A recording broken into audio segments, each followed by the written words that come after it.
हमारे पास कितनी कीमती चीज़ थी, कितनी कीमती चीज़ थी, वो क्या थी? मैं कहता हूँ इन्हें आंखों पे पलकों पे बिठाने वाली चीज़ है। इनकी विजन यार, इनकी सोच। अच्छा, सिर्फ और सिर्फ बात क्या करें, पैसों की कमी नहीं है, पैसे तो मैं कर लेता हूँ, पैसों की कमी नहीं है मेरे पास। 1 लाख 1.5 लाख 40 करोड़ 50 करोड़ तो अभी मतलब मैं कहता हूँ अस्सलाम वालेकुम, नमस्ते, सत श्री अकाल, कैसे हैं आप लोग? उम्मीद करती हूँ ठीक होंगे, खुश होंगे। मैं हूँ हजीक अली और मेरे साथ तारिक नियाजी। अस्सलाम वालेकुम, नमस्ते, सत श्री अकाल। उम्मीद करता हूँ ठीक होंगे, खुश होंगे। दोस्तों जहाँ रहें खुश रहें, माँ बाप का ख्याल करके, क्योंकि माँ बाप है तो सब कुछ है।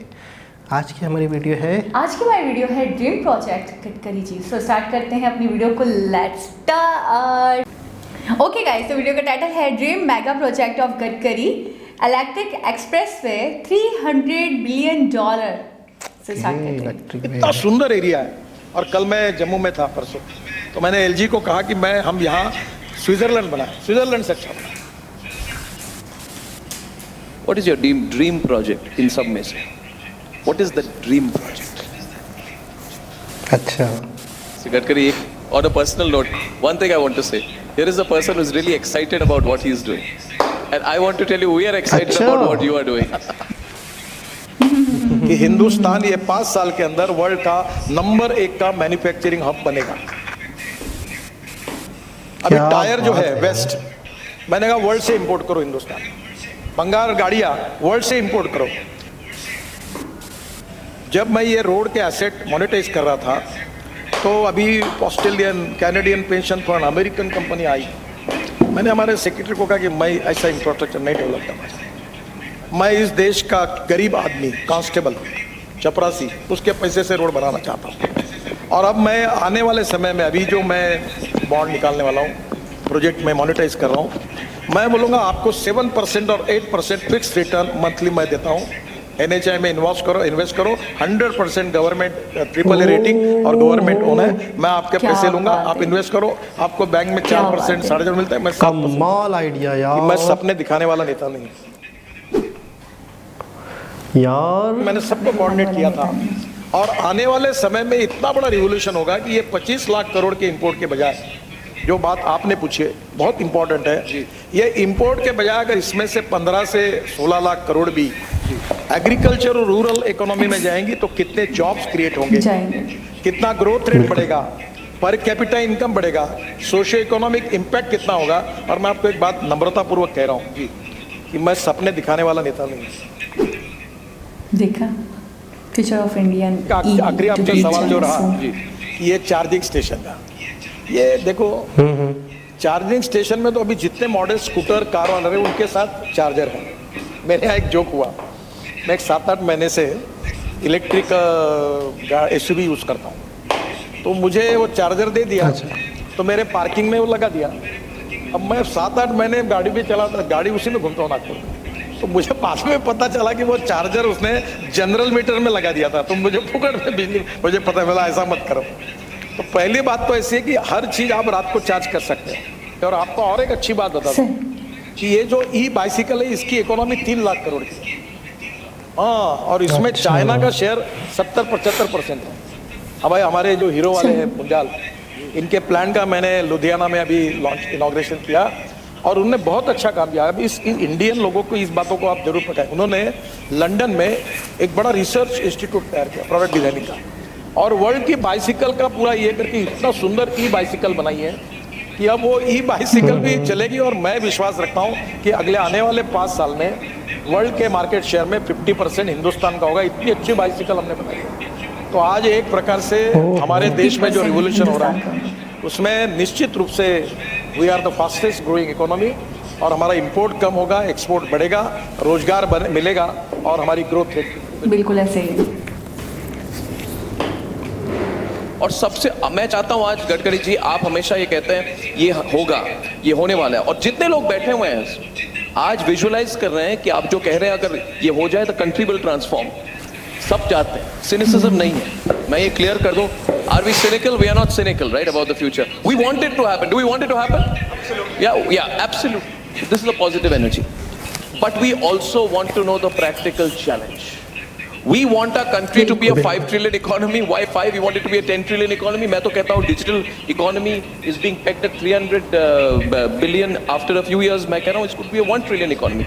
You are a master of public-private partnership. The government believes in public-private partnership, but does that worry you? Besides this, इसको छोड़ के, what are your and the government and the country's biggest challenges, Mr. Gadkari, in building the infrastructure that we need to scale up to China's level? देखिए, सबसे पहली बात है कि आपकी सही बात है कि चैलेंजेस हैं। अभी सेमीकंडक्टर के शॉर्टेज है। ई व्हीकल के मैन्युफैक्चरिंग में सबसे बड़ा प्रॉब्लम सेमीकंडक्टर का बहुत बड़ा shortage. Semiconductor everyone is facing the problem. दूसरी बात, कभी कभी मुझे इस बात का दुख भी होता है कहते हैं हमारे देश में कॉपर है, हम कॉपर इंपोर्ट कर रहे हैं। हमारे देश में आयरन ओर है, हालत खराब है, हम शॉर्टेज में हैं। हमारे देश में एल्यूमिनियम है, एल्यूमिनियम इंपोर्ट कर रहे हैं। कभी कभी समझ में नहीं आता, कोई रोड बनाते हैं तो सब लोग आके बोलते कोई काम करो, नहीं करता, काम बंद करो। तो कभी ना कभी हमको इकोलॉजी, इन्वायरमेंट को भी मेंटेन करना है, इकोनॉमी को भी डेवलप करना है। आपका बिल्कुल सही है कि कैपिटल जो है उसके बारे में दिक्कतें हैं, पर मैं आपको एक बात बता दूं। अभी मैं नेशनल हाईवे की बात करता हूँ। मैं अभी तक इस साल में 25,000 करोड़ मार्केट से खड़े कर सकता, मैं 1 लाख करोड़ कर सकता। अच्छा। और मैं आपके सामने नम्रतापूर्वक बताना चाहता हूँ कि मेरे पास पैसे की कोई कमी नहीं। 5 लाख करोड़, 10 लाख करोड़, साहब की क्षमा मांग के मतलब 2 बैंकों के चेयरमैन इसलिए झगड़ा कर रहे थे कि 25,000 करोड़ लेने थे। वो मुझे कह रहा था कि मैं इसका 0.15 ज़्यादा था, मैं 6.35 पर मैंने 25,000 करोड़ रुपये लिया। और अभी मेरे मन की आइडिया बदल गई। जब मैं ये रोड के एसेट मोनेटाइज कर रहा था तो अभी Australian, Canadian pension fund, American company आई। मैंने हमारे सेक्रेटरी को कहा कि मैं ऐसा इंफ्रास्ट्रक्चर नहीं डेवलप करना, मैं इस देश का गरीब आदमी, कांस्टेबल, चपरासी, उसके पैसे से रोड बनाना चाहता हूँ। और अब मैं आने वाले समय में, अभी जो मैं बॉन्ड निकालने वाला हूँ, प्रोजेक्ट में मोनेटाइज कर रहा हूँ, मैं बोलूँगा आपको 7% और 8% फिक्स रिटर्न मंथली मैं देता हूँ। NHI में इन्वेस्ट करो 100% गवर्नमेंट AAA रेटिंग और गवर्नमेंट ओन है। मैं आपके पैसे लूंगा, आप इन्वेस्ट करो, आपको बैंक में 4% 4.5% मिलता है, मैं 7% देता। आप याद रखना, आप नौकरी करना, आप पत्रकार लोगों को फायदा होगा। और मैं उनके पैसे से रोड मुझे किसी की कमी नहीं।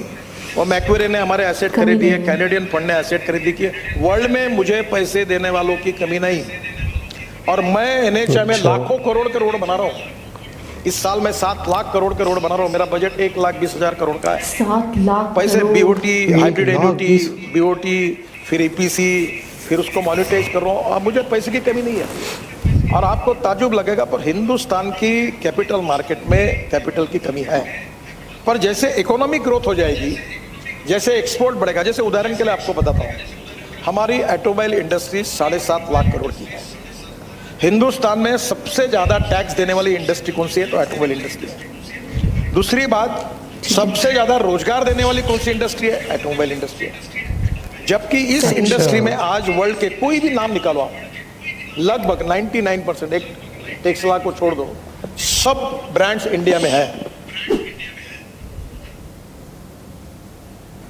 अभी टायर जो है वेस्ट, मैंने कहा वर्ल्ड से इंपोर्ट करो हिंदुस्तान। बंगाल गाड़ियाँ वर्ल्ड से इंपोर्ट करो। 1-2 दिन पहले नोएडा में मैंने टोयोटो और सुजुकी दोनों के कोलैबोरेशन में स्क्रैपिंग सेंटर का उद्घाटन किया। हाँ, अब ये से aluminium, steel, copper, plastic, rubber, lithium भी निकलेगा। अब ये वर्ल्ड में पूरा भंगार। अब इसके लिए मैंने जो हमारे पोर्ट थे, मैं पोर्ट मिनिस्टर था, कांडला का ड्राफ्ट 18 मीटर किया, टुटीकोरिन का 18 मीटर किया, अच्छा। JNPT का 15 मीटर किया। इसका अर्थ ऐसा है कि 2 लाख टन का शिप आ सकेगा पनामा साइज। और उसके कारण इकोनॉमिक्स बदलता है कि पूरे दुनिया का भंगार आसपास का हम लोग 2 लाख टन का कांडला में लाएंगे। वही स्क्रैपिंग यूनिट होगा, गुजरात में 2 आ रहे हैं। और वही एल्यूमिनियम, अब क्या हो रहा है, हम एल्यूमिनियम इंपोर्ट कर रहे हैं, हम कॉपर इंपोर्ट कर रहे हैं, उसके बजाय हम भंगार इंपोर्ट करेंगे और उसको रिसाइकलिंग करके हम मार्केट में लाएंगे। तो 30 से 40% रॉ मटेरियल कॉस्ट कम होगी, तो हमारे कंपोनेंट की कॉस्ट कम होगी। और कंपोनेंट की कॉस्ट कम होगी तो इंटरनेशनल मार्केट में, एक्सपोर्ट में हम और कॉम्पिटिटिव बनेंगे, लॉजिस्टिक कॉस्ट भी कम करेंगे। तो ई व्हीकल का और चिप कर देंगे और ऑटोमोबाइल का 5 साल के अंदर, ये मेरा उद्देश्य है, मिशन है कि हिंदुस्तान ये 5 साल के अंदर वर्ल्ड का नंबर 1 का मैन्युफैक्चरिंग हब बनेगा। अब जब एक्सपोर्ट बढ़ेगा तो Manufacturing इन्वेस्टमेंट हब आएगी, बनेगा टेक्नोलॉजी आएगी, और धीरे धीरे क्या ये एक दूसरे, जैसे अभी आप चैनल चलाते हैं, अभी हमारे यहाँ मैं ज़्यादा जानता नहीं, पर अखबारों के बारे में मैं एक बात कहता हूँ, more circulation more losses, no circulation no losses. तो सर्कुलेशन कम करके एडवर्टाइजमेंट ज़्यादा मिलाना, ये प्रॉफिट होता है। अब आपके यहाँ भी आपको ये नए चैनल खोल रहे हो, तो जितना आपकी व्यूअरशिप बढ़ेगी और जितना आपका एडवर्टाइजमेंट बढ़ेगी उतना इकोनॉमिक वायबिलिटी आएगी। अब कोई बोलेगा पहले एडवर्टाइजमेंट लाओ, अब ये आएगी नहीं जब तक आपका व्यूअरशिप नहीं बढ़ेगी। वैसे ही यही है कि आपको ये electric charger demand and supply, जैसे अभी ये होटल है, इसका पार्किंग प्लेस है, अभी इन्होंने अभी तक नहीं किया, बहुत से जगह पर लोगों ने पार्किंग प्लेसेस में होटल में पूरा चार्जिंग सिस्टम डाल दिया, शुरू हो रही है। मैंने नागपुर में एक सुरेश भट्ट करके बड़ा ऑडिटोरियम बनाया, 2200 लोग बैठे, तो मुझे इच्छा थी कि वो 5000 रुपये में देना, तो कमिश्नर ने कहा तो इसका तो एयर कंडीशनिंग और एक खर्चा 80,000 रुपये जाएगा। मैंने कहा मैं बिजली मुफ्त करेंगे, बोले कैसा, मैंने बोला ऊपर में सोलर लगाएंगे। मैंने देवेंद्र मुख्यमंत्री थे, उनको कहा कि आप पैसे दो, हमने ऊपर सोलर लगाया तो 80 कार्यक्रम की बिजली मुफ्त हो गई। फिर नीचे में 800 गाड़ियों का पार्किंग था, वो हमने इलेक्ट्रिक चार्जिंग की व्यवस्था कर दी और अब 5000 रुपये में देते हैं, तो पर्पज सॉल्व हो गया। तो टेक्नोलॉजी का उपयोग करके जैसे डिमांड एंड सप्लाई का होता है, धीरे धीरे जैसे ये बढ़ेगा निश्चित रूप से चार्जिंग का सुविधा प्राप्त होगी। अब ये भी समझो, मैंने कहा कि आपका ये टीवी है, इसको मैंने 15% इक्विटी खरीदी, आप शुरुआत में है, अच्छा है आपका, जैसा आपको चलने लगा तो 10 रुपए का शेयर 2 साल में 70 रुपए का होगा, मैं 70 रुपए में शेयर बेच दूंगा, फिर मैं दूसरे को 10 रुपए दे दूंगा, ऐसा करते करते 20,000 रुपए फंड का मैं 2 लाख फंड करूंगा। मैं NHAI में यही करता हूँ। अभी मेरा टोल का इनकम इस साल 40,000 करोड़ है और 5 साल के अंदर मेरा इनकम 1,40,000 करोड़ पर ईयर होगा, तो मेरा इनकम बढ़ेगा, इनकम बढ़ेगा तो मैं मेरी कर्जा लेने की कैपेसिटी बढ़ेगी, तो यही बिजनेस है। तो ये नक्की आप प्रॉब्लम है, आप कह रहे हो, पर वो प्रॉब्लम में जैसे जैसे आते वैसे वैसे धीरे धीरे वो सुलझा के चले जाते हैं, सुलझा भी लेंगे, सॉल्यूशंस भी हो जाते हैं। Indian mega Will the Modi government go to the people of the country and say, you put your money, 10 rupees, 100 rupees, 1000 rupees, 1 lakh into the infrastructure of this country, I will give you the return, fund your government. Is that what you are saying? Is that your plan? इसको एक organise तरीके से गडकरी जी आप कैसे कर पाएंगे? ये बहुत बड़ी बात है अगर आप इसको करें। देखो, पहली बात तो ऐसी है कि 100% FDI इंफ्रास्ट्रक्चर में अलाउ है। हमको बड़े प्रमाण पर फॉरेन इन्वेस्टमेंट चाहिए, इसमें कोई दुमत नहीं, और मैं उसका सपोर्ट करती हूँ। पर मैं दूसरी बात सोचता हूँ, आज हमारे जो एक अलग एंगल है, दोनों को जोड़ना उचित नहीं होगा। जैसे छोटे लोग हैं बेचारे, ये आपको एक उदाहरण, आप महाराष्ट्र में मुंबई में आपका व्यवसाय, इसलिए आपको पता है, अर्बन कोऑपरेटिव बैंक, ये दिल्ली वगैरह में नहीं है, 3.5 लाख करोड़ डिपॉजिट्स हैं।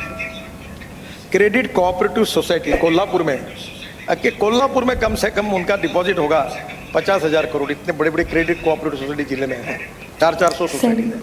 अब इनके पैसे में क्या है कि इनको इन्वेस्ट करने के लिए काफ़ी अपॉर्चुनिटी चाहिए। फिर हमारे सर्विस क्लास के लोग हैं, प्राइवेट या गवर्नमेंट के, अब बैंक का डिपॉजिट का दर जो है क्या होगा, एक समय बैंक का इंटरेस्ट रेट ये लोगों को लगाने के लिए 12% था, 13% था, एक समय तो 18% तक गया था। अब क्या हुआ कि बैंक के इंटरेस्ट रेट कम हो गए, तो ये जो पेंशन्स वाले सीनियर सिटीजन है, इनका एक समय इंटरेस्ट में उनको जो मिलता था वो धीरे धीरे कम हो रहा है। तो उन लोगों को प्रोटेक्ट करने के लिए, उनको अच्छे रिटर्न्स देने के लिए, अपने देश के लोगों का फायदा हो और गरीब लोगों का फायदा हो, इसलिए मैंने कहा कि मैं ऐसे कुछ मॉडल बनाऊंगा कि जिसमें ये जो पेंशन्स छोटे छोटे लोग जो है ये अपनी इन्वेस्टमेंट करें, इनको मंथली रिटर्न मिले। दैट इज एक सोशल एंगल है।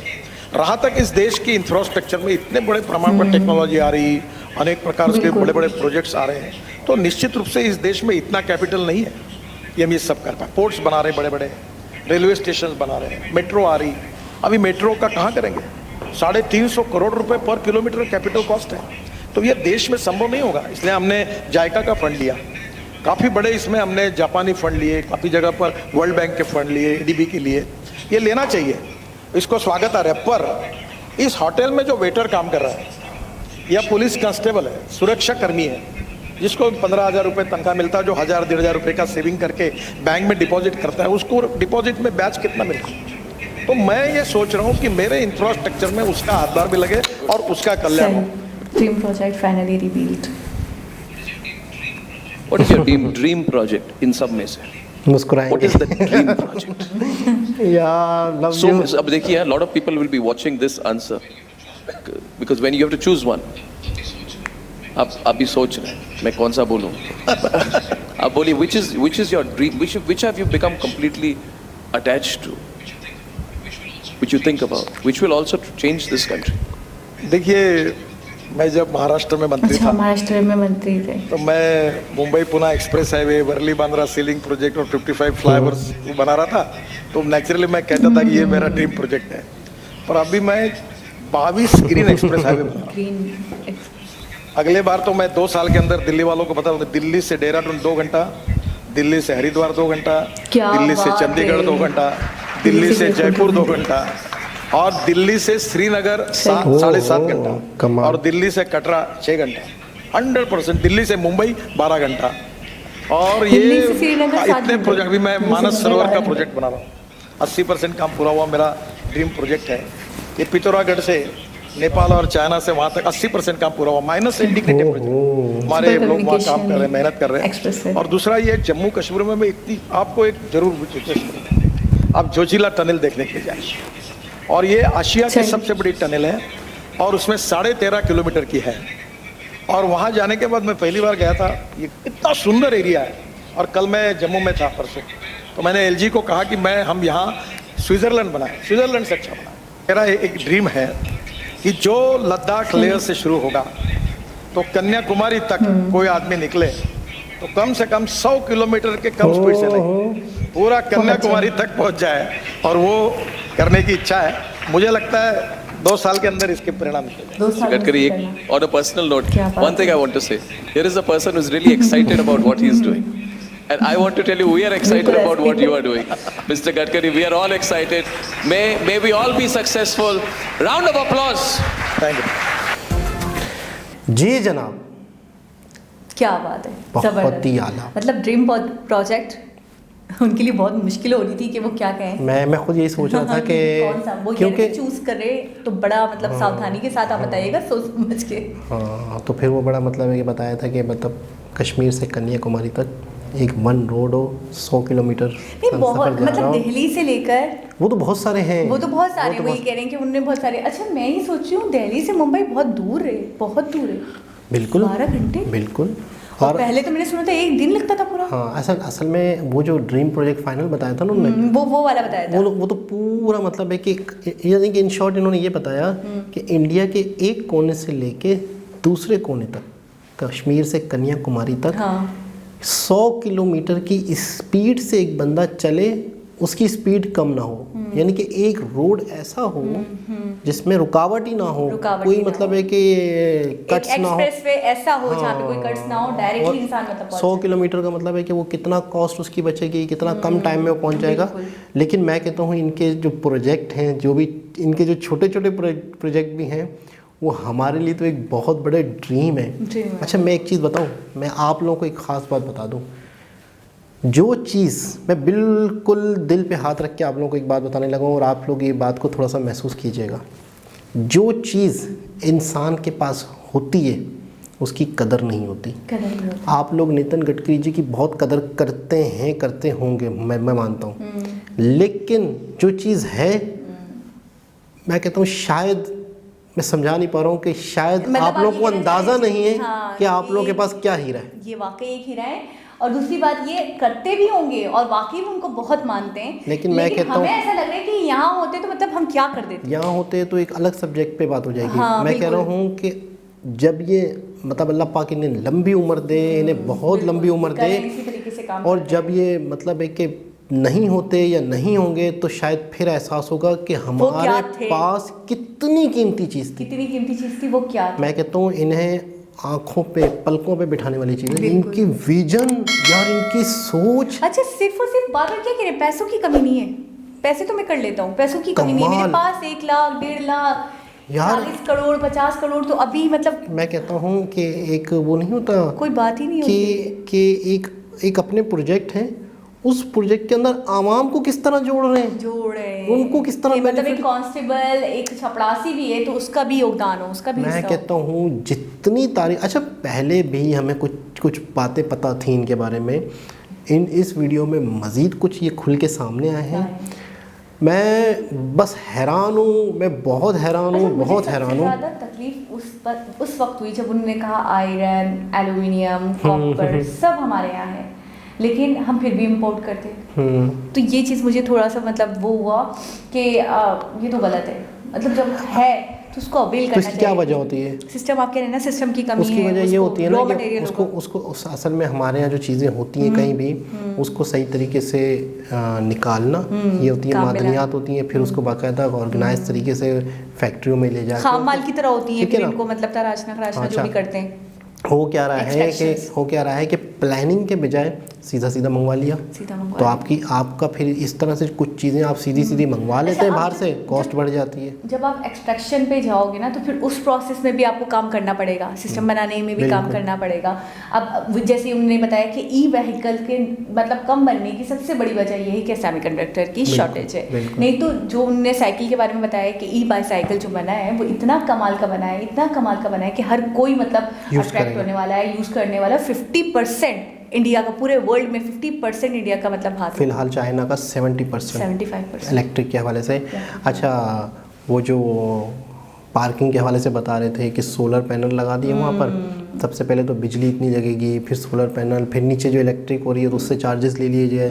तो कितना मतलब है कि इनके, अच्छा ये वो हैं कि इन्हें ये पता है कमाना कैसे है, फ़ायदा कैसे देना लोगों को, यानी कि अपने ही प्रोजेक्ट के लिए पैसे भी कहाँ से आने हैं। मतलब सबसे बड़ी चीज़ हम एक सेंटेंस में ये कहते हैं कि ये वो शख्सियतें जो जानते हैं इंडिया को ट्रांसफॉर्म कैसे करना है, इंडिया को ग्रो कैसे करना है। पॉल्यूशन पे वो बात करते हैं, ई व्हीकल पे वो बात करते हैं, इंफ्रास्ट्रक्चर की उनको पढ़िए, मैन्युफैक्चरिंग हब 5 सालों में, आने वाले 5 सालों में वो कह रहे हैं मेरा मिशन है कि इंडिया मैन्युफैक्चरिंग हब बन चुका होगा, यानी कि चाइना ऑलमोस्ट पीछे हो चुका होगा और इंडिया अपनी जगह बना चुका होगा, इंडिया मैन्युफैक्चरिंग हब बन चुका होगा। ऑलरेडी इंडिया इतना आगे, देखिए आपने अभी भी इस वीडियो में भी जिक्र किया गया कि most fastest growing economy India.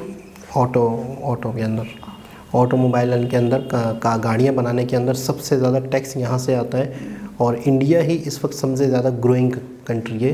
वो तो हमें सबको पता है, सबको आइडिया है। ग्रोइंग इकोनॉमी, हाँ, सबसे तेजी में जो बढ़ रही है इकोनॉमी वो इंडिया की। लेकिन टैक्स का बता रहे थे कि सबसे ज़्यादा टैक्स गाड़ियों की कंपनी से ही ऐसे ही टेस्ला को छोड़ के बस बाकी सारी तो वो कह रहे हैं इंडिया की ही है। तो ये मतलब है कि इससे कंट्री को फ़ायदा हो रहा है।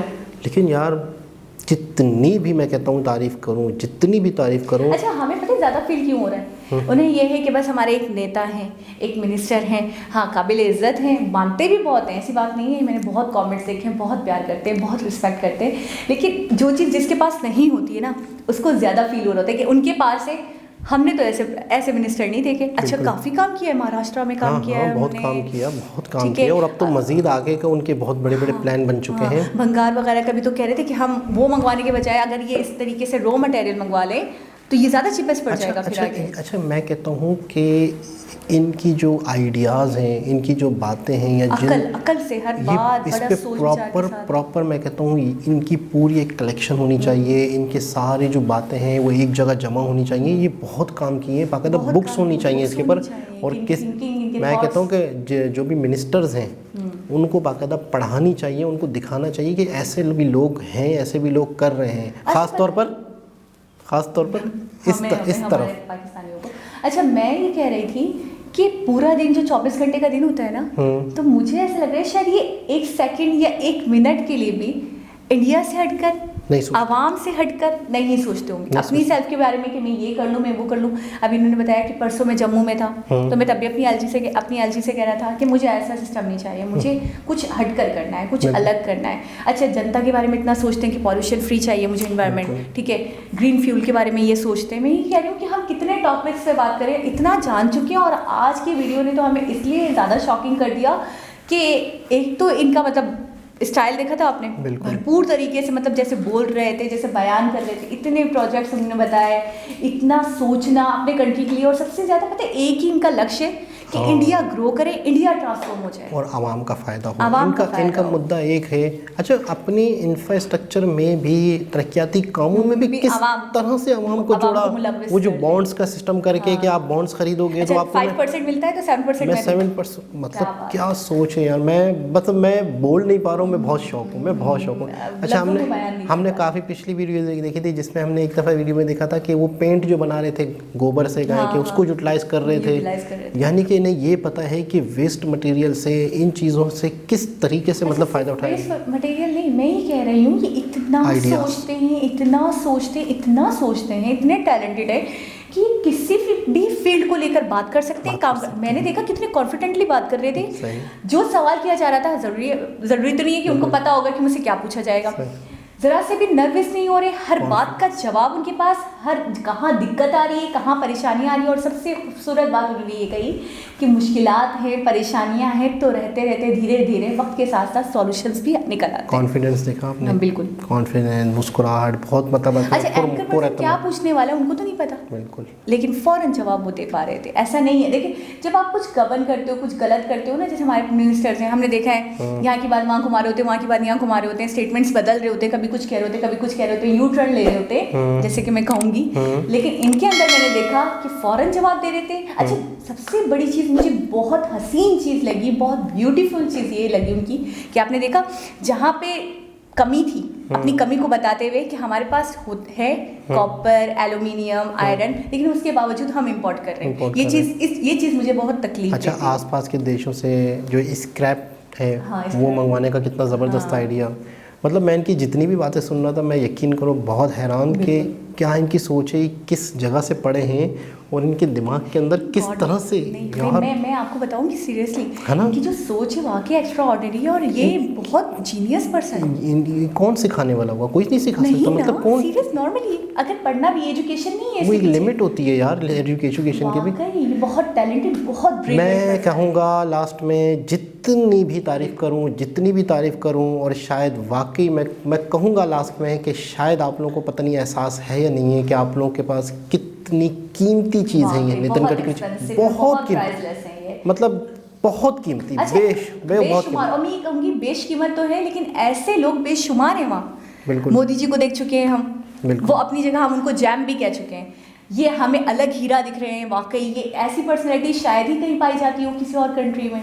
और भी लोग हैं, मतलब हर किसी का लक्ष्य एक ही है कि बस अपने कंट्री को ग्रो करना है, बिल्कुल, अपने कंट्री को आगे लेके जाना। बहुत बहुत बहुत बहुत इम्प्रेस किया इनकी बातों ने। बिल्कुल दोस्तों, दोबारा किसी और वीडियो के साथ आपसे मुलाकात होगी। जब तक के लिए अल्लाह हाफ़िज़।